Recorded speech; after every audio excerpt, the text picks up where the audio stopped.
2027-এর SSC batch ধরে আমরা আস্তে আস্তে এক্সামিনেশনের মান্থ হবে ডিসেম্বর এন্ড জানুয়ারি। মাহফুজা হান্নান, মহিলা আসন নম্বর 41, আপনি মাননীয় শিক্ষামন্ত্রীকে প্রশ্ন করতে চেয়েছিলেন। যদি এই রিলেটেড কোনো কোশ্চেন থাকে দয়া করে আপনি এখন করতে পারেন। আবারও ধন্যবাদ মাননীয় স্পিকার। আপনার মাধ্যমে আমি শিক্ষামন্ত্রী মহোদয়ের কাছে একটু জানতে চাই, এইচএসসি পরীক্ষা বর্ষা মৌসুমে হয় এবং এইটাতে বারবার শিক্ষার্থীরা চরম দুর্ভোগে পড়েন এবং অতিবর্ষণ, জলাবদ্ধতা, বন্যা পরিস্থিতি এবং বৈরী আবহাওয়ার কারণে প্রায় প্রতি বছরই 2025 থেকে শুরু করে চলমান অবস্থায় এইচএসসি পরীক্ষার্থীরা অত্যন্ত সংকটাপন্ন অবস্থায় পরীক্ষা দেন।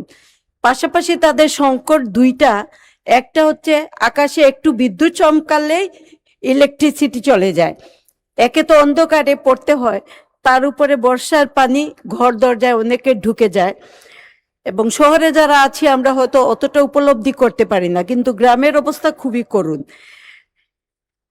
কেউ নৌকা দিয়ে কিংবা ভ্যানে চড়ে পরীক্ষা দিতে আসে, কেউ আবার হাঁটু পানি, কেউ কোমর পানি মারিয়ে আসতে হয়, যার ফলে তাদের এই সময়ে কাপড় চুপড় সহ সমস্ত কিছু ভিজে যায় এবং শিক্ষা উপকরণগুলা, কলম পেন্সিল যেগুলো তারা নিয়ে আসে হুচুট খেয়ে পড়ে সেইগুলোও ভিজে যায়।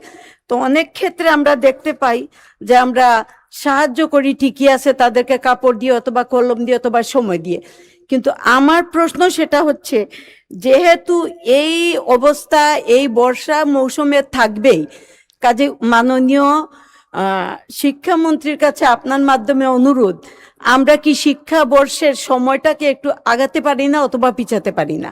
ধন্যবাদ আপনাকে।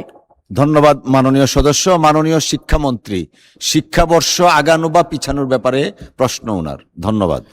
ধন্যবাদ আপনাকে, ধন্যবাদ মাননীয় সংসদ সদস্যকে। এই যে কনসার্ন পরীক্ষাটা কখন না হবে এই বিষয়ে আমরা দায়িত্ব পাওয়ার পরপরই আপনি হয়তোবা লক্ষ্য করেছেন আমরা এসএসসি এবং এইচএসসি দুইটি পরীক্ষাকে খানিকটা আগিয়ে এনেছি এবং আমাদের প্ল্যান রয়েছে 2027-এর এসএসসি ব্যাচ ধরে আমরা আস্তে আস্তে এক্সামিনেশনের মান্থ হবে ডিসেম্বর এন্ড জানুয়ারি। এই ব্যাপারে আমরা ব্যাপক আলোচনা করেছি এবং আমরা কথাবার্তাও বলেছি এবং সেই সিদ্ধান্ত অনুযায়ী আমরা কিন্তু ক্রমান্বয়ে পরীক্ষা এগিয়ে নিয়ে আসছি। আমরা জানি মনসুন সিজনে পরীক্ষায় এই ধরনের জটিলতার সৃষ্টি হয়, সেটা মাথায় রেখে এবারও আমি এক মাস এগিয়ে এনেছি, পিছনের দিকে এনেছি যেন আমরা এই সিজনের বাইরে চলে যাই। সেই সময় অনেক আপত্তি হয়েছিল, বলা হচ্ছিল কেন আমি এগিয়ে নিয়ে আসছি। আনার একটি মাত্র কারণ ছিল এইটি, কিন্তু অপরদিকে আমাকে সিলেবাসও দেখতে হবে যে সিলেবাস কাভার হচ্ছে কিনা, সেই জন্য আমরা চাইলেও পারছি না। সব কিছুকে অ্যাডজাস্ট করতে হলে it needs a little bit time. আমরা আবারও বলছি, বেসলাইন হিসেবে 2027-এর এসএসসিকে টার্গেট করে আমরা ক্রমান্বয়ে পরীক্ষাগুলোকে এগিয়ে আনতে চেষ্টা করছি।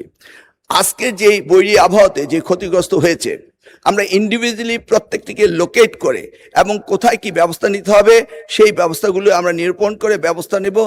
শিক্ষার্থীদের কোনো রকম অস্থিরতার দরকার নেই, তারা আমাদেরই সন্তান।